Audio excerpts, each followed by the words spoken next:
Notification bell. Okay, wow. Whew. Hey guys, welcome back to my channel. If you're new to my channel, my name is Michelle and I do all things makeup related. If that sounds like something that you would be interested in, don't forget to hit that subscribe button and the notification bell to be notified when I upload on Mondays and Thursdays. Today's video will be a continuation of this mini-series that I'm doing, where I'm doing like element-themed, nation-themed makeup from Avatar: The Last Airbender. So today's will be water, which I'm super excited about. So here's that palette. It's very blue. Look at those glitters once again. Like, that looks so pretty. I'm also in a new space. I kind of created a different beauty room, so I have more room. I also have my like computer set up here too, so I can do like streaming and like filming in the same area. So I'm still getting used to like the lighting and figuring that out. So if the lighting gets weird or if there's like weird shadows, I'm working on it. We'll figure it out at some point. Okay, so first I'm going in with this e.l.f. putty primer, which is what I normally do for my makeup routine. But yeah, I had to change rooms because I was sitting on a bed that had two mattresses on it. So it was like a balancing act. And then I had a desk in front of that was like lower than the mattresses. So it was super awkward. And now I have like an actual desk, an actual like filming space and location. This one does have better natural lighting, but it's not consistent. So that could be why there's like weird lighting throughout this video. And I'm gonna try to fix it in editing, but I don't know if that's gonna work. So then I also have this Juno & Co. microfiber velvet beauty sponge, whatever they're called. And I actually was gifted this by Paige Corin. Thank you so much. I literally have like a whole box of just like a bunch of makeup sponges and then other like miscellaneous makeup items. So thank you so much. I was not expecting all of that you gave me. That was amazing. Thank you. So I'll leave her socials linked down below. So go give her support if you haven't already. But yeah, so she gave me this Juno & Co. sponge, which I'm gonna be using today because it's blue and Water Tribe blue, you know, it's a part of the vibe. And then I'll be going in with this Wet n Wild Photo Focus foundation. And I accidentally left this sitting out opened. So I'm really hoping it's not gonna be like chunky and dried out, but if it is, I'm gonna be really sad because this is like the foundation I use for like more creative looks, ones that have more color. I'm kind of hesitant for like a velvet sponge. It sounds weird and it kind of feels weird, but like I think that applied it really nicely, like evenly. And then for this look, I am inspired by Sokka has like his warrior makeup that he wears for the Water Tribe. So I'm kind of inspired by that. He's got some like cool geometric like eyebrows and like eyeshadow stuff, eye paint, I guess. So I kind of want to incorporate that. But then I also want to incorporate the water symbol. Since I didn't do that in my last one, there just wasn't like a good place to put it. I'm not going to do the actual symbol, but I am going to use parts of the symbol. The Water Tribe symbol is a circle with like 3 curly waves on the top and then 3 just like linear waves on the bottom. So I'm going to try to recreate the like linear lines on my eyes by doing some fun like graphic liner looking stuff. So I'll do like the top line here, the second line in my crease, and then the third line along my waterline. So I think that's gonna look really cool. I'm excited. I don't know what colors I'm gonna use yet. I will swatch them because I realized I didn't do that in my last video. Again, I am using those Georgie's Brushes Cosmetics eyeshadow palettes that are like their Element ones. So I'm really excited. So I think I kind of want to go with like, again, how I did like the colors on the top and bottom, and then like did more neutral in the middle, because it does have a couple more of these neutral shades here. So these ones, they again don't have names, but you can't really see that, but you can see that one. So I mean, they're kind of neutral. They would go well with the blue. And then we have these 3 shimmer blues here, which I think are so pretty, but I'm gonna swatch them just to see like what they actually look like. So this one's the lightest of them, which is like a silver, and that one's a blue, and that one's like a deep blue. So I'm not sure if I want it like top to bottom or top to bottom. I'm not sure how I want to do that, but I do really like the shimmers. I think that looks really pretty. And then we do have like their mattes as well. So their mattes, we have this blue,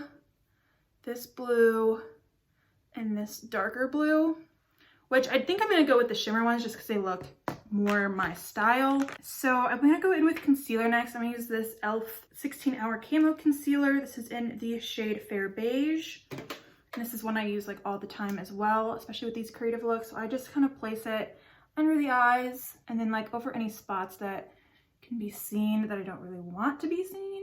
And then I'll go back in with that Juno & Co. Beauty Sponge. And I'll bring this concealer actually on the lid of my eye too, and I'll set that with powder just as a nice base for the eyeshadow, especially because they are going to be shimmer shades.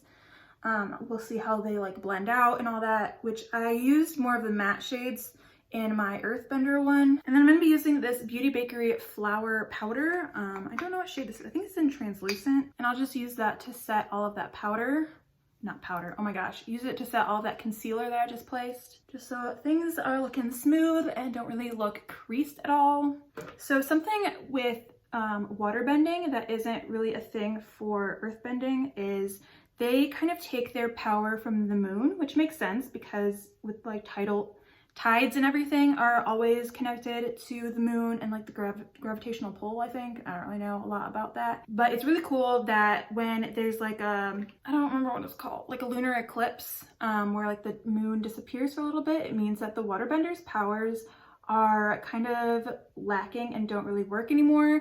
But at a full moon is when like their powers or their bending is at its best and they feel the most powerful. So I think that's super cool how they did incorporate that, like, yes, water is an element, but it also has it takes its power from like another thing. So I think that's really cool that they incorporated that into the bending techniques.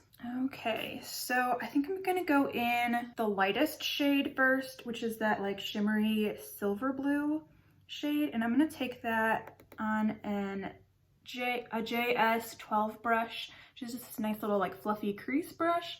And I'm actually gonna, I think I'm gonna start it like here and just take it along that like eyebrow line. There's not much pigment to it, but I do still want like a wave kind of look. So you can see that there's still like some blue tint to it. I'm gonna go in again with that color just to kind of make it more visible, but I really like how this looks. It's so sparkly. Like you could definitely use this as a highlighter. I think that would look so pretty. And I'll do the same on the other eye. Okay, then I'm going in with this Morphe M456 brush, which is I think a nice crease brush, and I'll be going into that center shimmer shade that's a little bit darker, so it gives us kind of like a gradual kind of blend, I guess. And I do really like the shimmers for this look because with water, like I feel like it's always shimmering in the sunlight and things. So I think that this works perfectly. You can definitely see how this one is a bit more blue than that first one was. I'm gonna actually bring this one down a little bit just because I do have hooded eyes. So I do want that blue to be seen when I open my eyes. And then just how with earth bending, there's also metal bending, which is like not necessarily an earth element, but it's definitely something that you can work with. With water bending, there's also something that's blood bending. So specifically at like a full moon, water benders, if they have this certain like, if they're powerful enough, I would say they can blood bend, meaning they can bend the blood in another person and kind of make them do whatever the bender wants them to do. So it's definitely like an abuse of power kind of gift, I guess. I wouldn't really call it a gift, but some people would think it's that. But there's like a lot of morals that go into using blood bending because, you know, it's not really ethical. You shouldn't really be controlling people with the powers you were given. And I'm going in with that last like super dark shade, and I'm just gonna kind of go about it on the waterline. This is just a packing brush that I'm using, and I hope I can make it darker than that second shade so that it's more visible. And then something else that's cool about water bending that they don't have really in earth bending, I don't think, is there are like certain powers that you can have depending on your ability. And Katara, who's like the main waterbender in Avatar, she has this power where she can heal people through her water bending, which I think is super cool. And again, like not really many of the other ones have this, any of the other like bending people have this ability or like a gift to do something that's a little bit different. So Katara is definitely like a very special character when it comes to waterbending specifically. and kind of learning water bending, she does end up becoming like pretty powerful and kind of like a master bender in a way. So it's very blue right now, which is fine. But I am going to go back in with this brush that I used for that first shimmer shade, that very like metallic-y silver looking one. And I'm gonna try to do like Water Tribe, like warrior paint, kind of similar to what I did for the Earth Kingdom one, but this one just goes down like a little bit on the nose. And it's actually more spiky than I'm making it, but so this one's kind of like more subtle, more of like a highlight than anything else, but I think it still like uses that color and kind of brings it out a bit, which I think is so pretty. And then for the bottom waterline, I think I'm going to go in with one of the matte shades. I might go in with this one. Actually, that's the shimmer shade, but I think I might go in with that one just to give it a little bit more of a like dimension to it, so it's not all blue. And I'm just taking this on a Morphe M508 brush, which is this really teeny tiny one. And I'm just gonna kind of brush it along that bottom waterline. So I definitely put way too much bronzer on the forehead. I love when I do that. It's great. I can't even like get it to blend in with my hairline. It's the annoying part. So I'm gonna go back in with that beauty blender and I'm just gonna kind of tap that in there so that it kind of takes out the excess. Okay, so this is kind of the end result of the Water Tribe look. I think that by now the colors have kind of faded together, so I'm not sure how well you can actually see the like 3 different lines, but I really like the way that you can still kind of see the shape and how it kind of resembles a wave.